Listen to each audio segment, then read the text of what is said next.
Hello and welcome to Positive Parenting. I'm Deanne Conrad, Community Relations Supervisor for the Sioux Falls School District.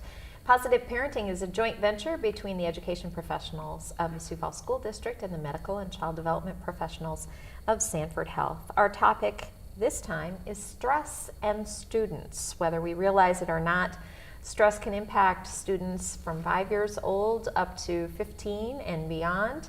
And there are a lot of things going on in the lives of students these days that require their attention, their focus, and sometimes that does lead to anxiety and stress situations. So we're going to discuss those issues, offer some advice about how to help your student if they're dealing with that type of stress in their life. So we have some wonderful guests to join us today and help us with that conversation. We'll have them introduce themselves now. I'm Molly Satter. I'm the Health Services Supervisor for the Sioux Falls School District. I'm Celeste Youthy Bureau, the Student Support Services Coordinator with the Sioux Falls School District. And I'm Tracy Jones. I'm one of the general pediatricians at Sanford Health. So thanks to you all for joining us here today. Usually when we think of stress, we think of our own stress. Oh my gosh, nobody has as much stress in their life as I do. It tends to get you tend to get self-involved, that my stress is through the roof. And it is true that children stress about a lot of different things as well. Do you work with families or hear that children of all ages are stressed? Absolutely. I think children, even in the, toddler years all the way up to adolescence, there's obviously different stressors that they're experiencing, but by all means, children of all ages can experience stress and be stressed for different reasons, and trying to identify what those factors may be are going to be really important for the health and well-being of the child. Right. So at the toddler age, I'm guessing some of that has to do with just frustration of no one figuring understands it out. me, or I can't open this cupboard door because it has a lock on it that they don't want me to, So obviously the stressors are, as you said, different at a younger age, but a lot of times it's frustration, and that in the younger children, but too, I suppose, frustration at the high school level age too. as well. Mom and dad don't understand me. Right. No one understands me. So what are kinds of the conversations that you're working on with families when you realize we're not on the same page with each other and things are getting frustrating or stressful? I think it varies from family to family. Sometimes the parents really identify that there's something that seems to be stressful for the child, whether that's academics or social environments, something going on at school, whether that's a poor interaction with a teacher or a friend. But there's also family stressors that play a role in that too. So their increasing rate of divorced parents and having separate households, and that can play a huge impact on the child. And so oftentimes families can identify that that's going to maybe be an issue and trying to work through that. Sometimes the parents may not recognize what's going on, and being able to have that conversation in a neutral environment in the doctor's office with the child, whether the parent is present or not, can really shine light on some of those situations, and then allow the child and the parent to have that deeper conversation to really figure out what those stressors may be and how they both can help each other get through that difficult time and kind of figure out how best to manage it. A lot of that can manifest itself in a school day, just because that's where the students spend a lot of their time. So whether it's a situation that is stressing them out regarding academics or home life, usually because it's during the day and that's accessible. A lot of your folks that you supervise tend to be in the line of helping students work through those stressful situations. Absolutely. Counselors and school nurses. Absolutely. What are our counselors doing, or how do they recognize these situations of stress? And are there methods that they're using Sure. going into the classroom or that type of Absolutely. thing? A lot of times it's first noted in a classroom. Usually a teacher will notice that his child might be more stressed. And it'll come through in behaviors. Maybe they might be a little bit more short-tempered about something, or they might verbalize it. And so then a referral is made to the counselor. And the counselor will work with them and just try to find what the root of that stress is. And a lot of times what they uncover is that a lot of times it's the cognitions or the messages that they keep saying in their mind. And it's what they connect to something like, if I don't pass this test, I'll never make it through college. I mean, those kinds of if, ands, or buts, and those, really difficult situations where that's not accurate. And so a lot of times what the counselors will do is really go to those cognitions and identify the faulty ones and help them to put that in perspective, and then really eliminate those and put new thoughts in their mind that are more proactive, more productive. It's like, I really want to do well on this test, so what I'm going to do is do the best that I can, get a good night's sleep, study a little bit every day if I can, and then try to do my best at the next test. And try to give them those coping skills so that they can learn how to transfer that with other stresses that might come up throughout their day. So that's a lot of the big things that they do in working with kids and stress. Right. Do you think that there are more stressed students today than 20 years ago, or are we just identifying it at, being more open and aware? Absolutely. I think there are more stresses that are out there, and I think a lot of that comes not just from academics and peers and those things. I think, in our technological age, we get to see the world and different people's lives very, very clearly, and so they might not measure up to our lives or what we think our life should be. So for instance, somebody lives in a huge house and they have money to do anything they want and take trips and stuff. My life is not like that, so therefore maybe there's something wrong with me, and so that becomes a stress. Exactly. I mean, even things outside of school that kids will stress about that normally we wouldn't think of them as stressing.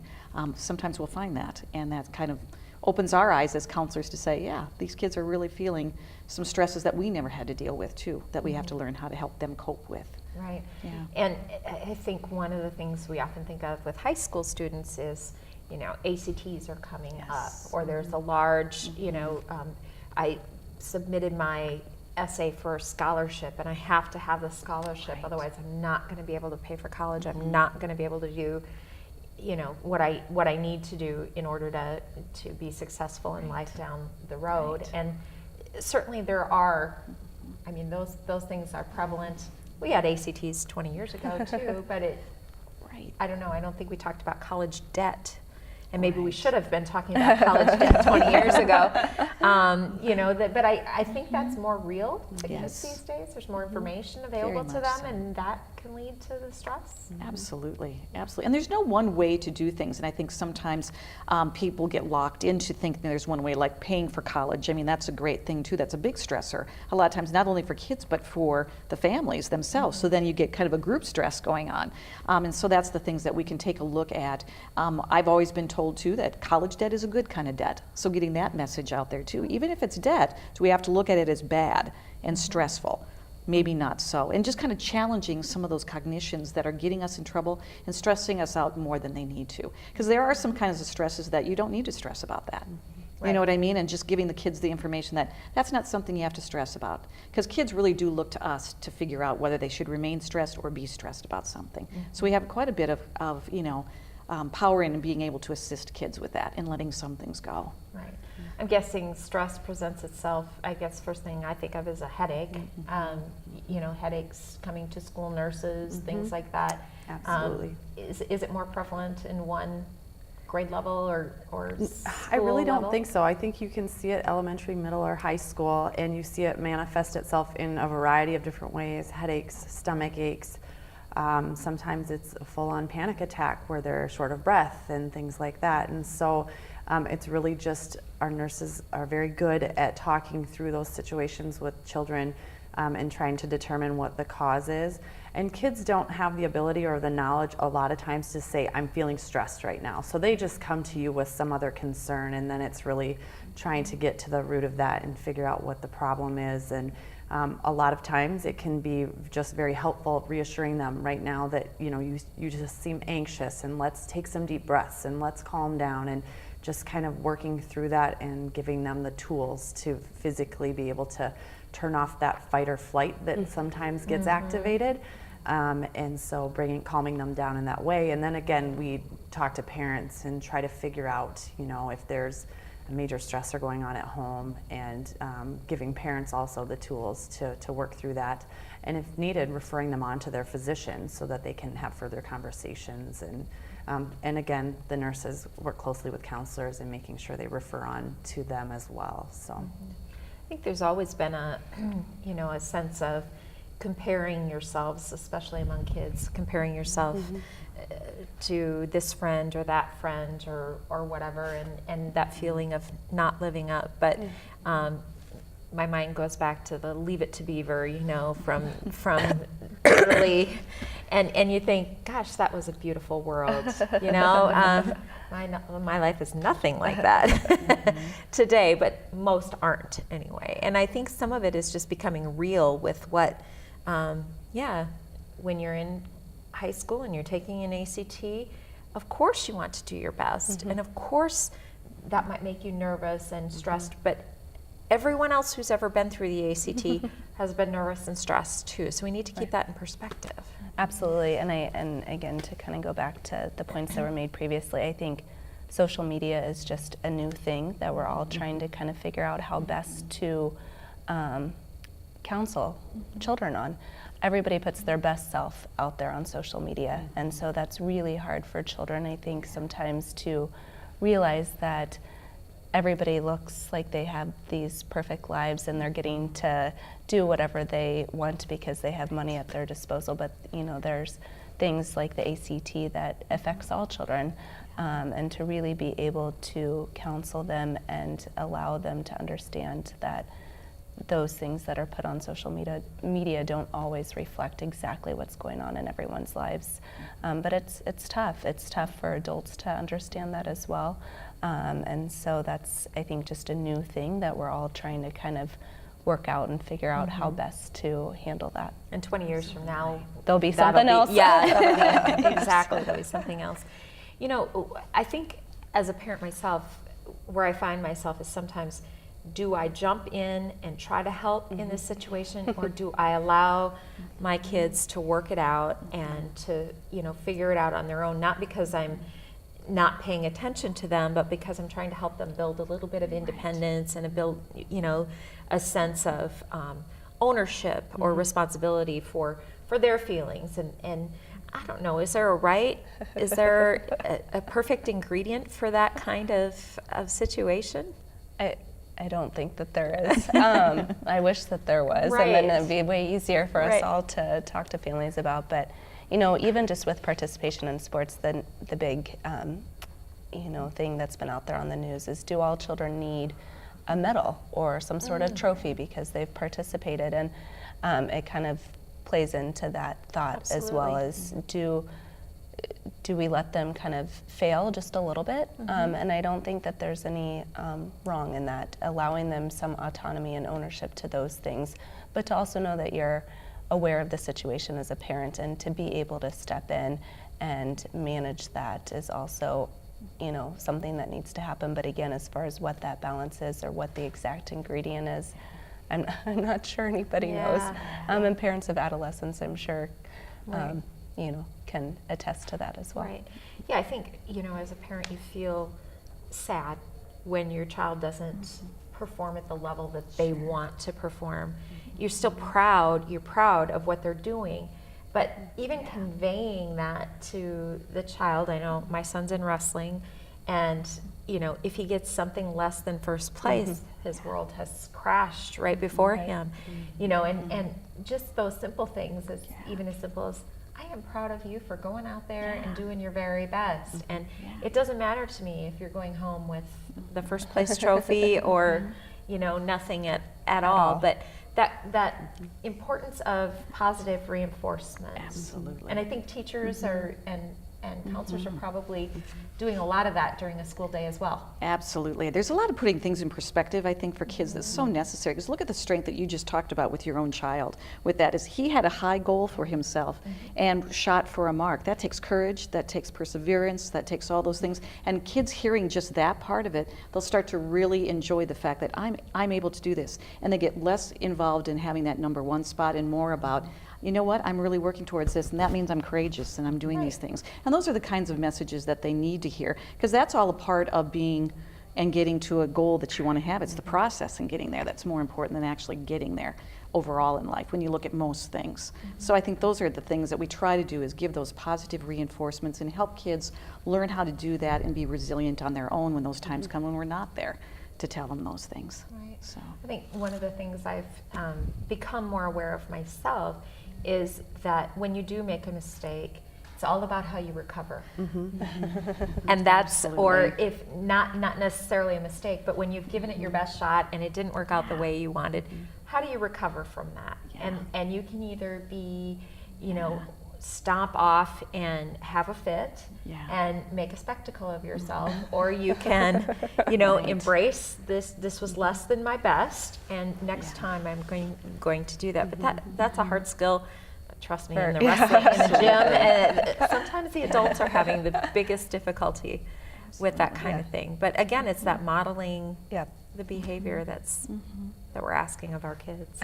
It's funny because one of the things too, I think that kind of is tied to that is that we're seeing so much more about that competitive piece, I think, and being number one. And we want kids to have that. But then there's also the whole group, what's the best for the greatest number as well, and everyone else. And so I think sometimes what we need to do as parents and as educators is help balance that you are very important and very special.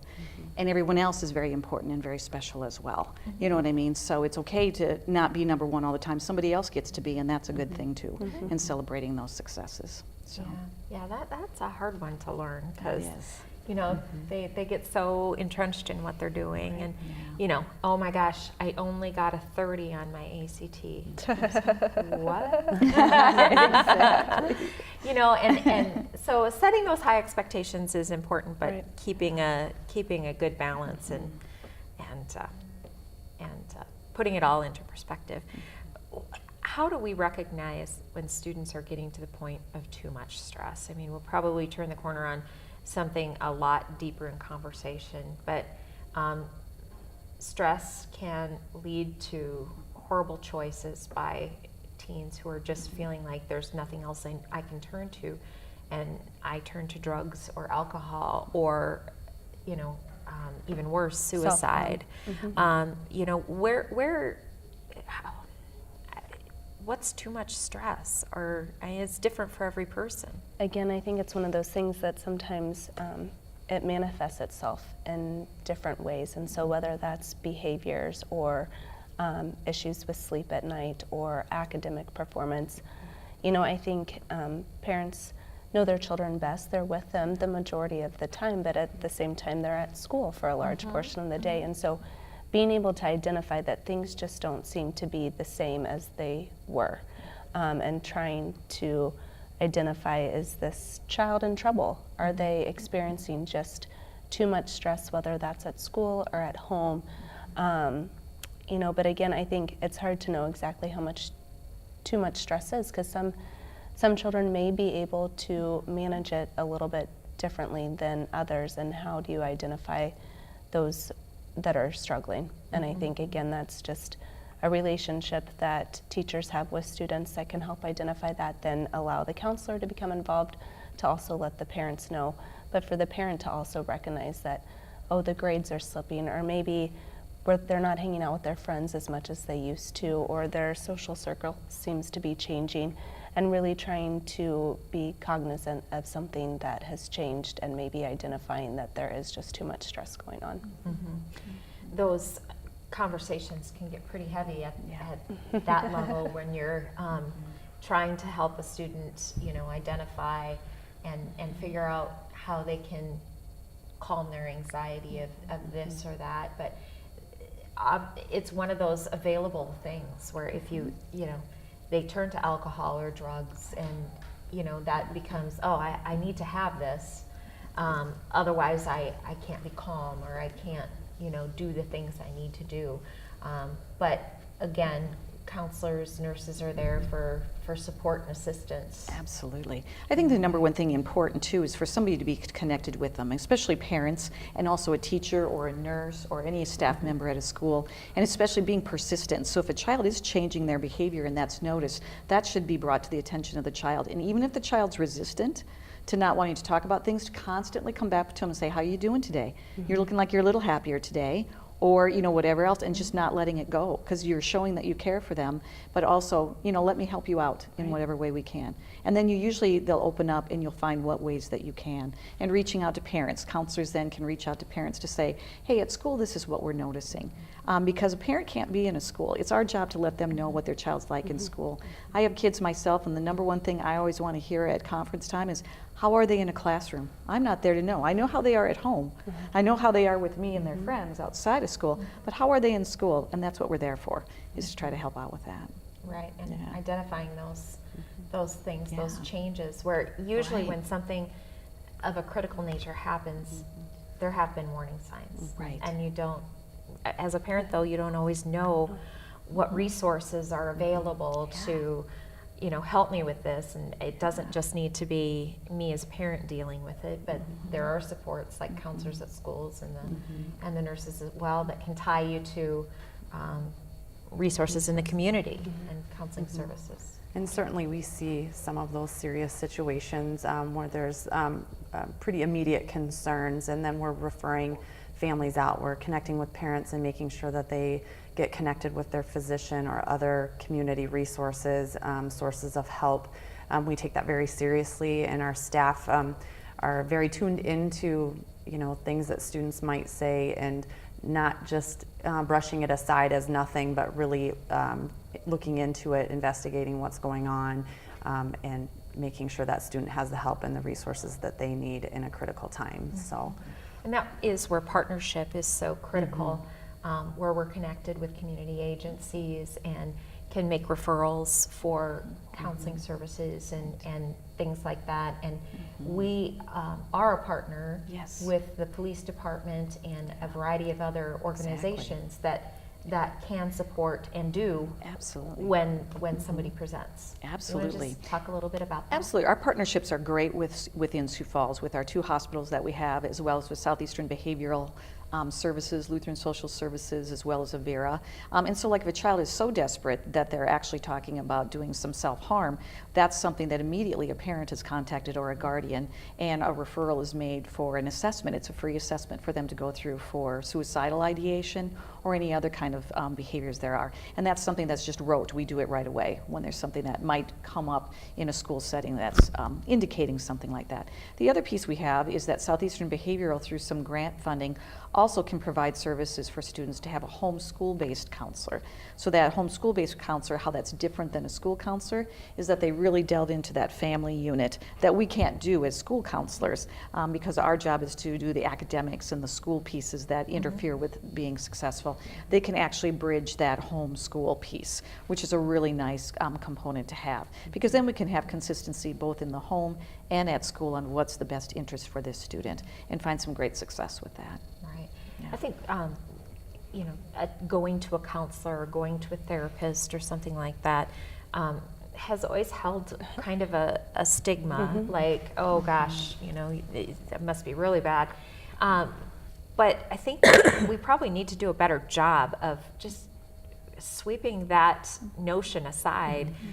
Why do they exist if they're, they're to be there and help us think through things? I think a lot of mental health issues, get that negative stigma attached to them, and our job as providers in the clinic is really to identify those students or children that may benefit from extra help and counseling, and to really inform the parents that this isn't a bad thing, that this is okay, and that this is helpful, but to let the student know as well that these people are here to help them, and that there's lots of other children just like them going through the exact same thing. And I think if they can realize that they're not alone and they're not on an island by themselves, but there are other people out there that are experiencing the exact same thing, I think a lot of those barriers are broken down, and there's a much better reception from both the student as well as the parent to seek out some of those additional opportunities that are available to them. The mental health component has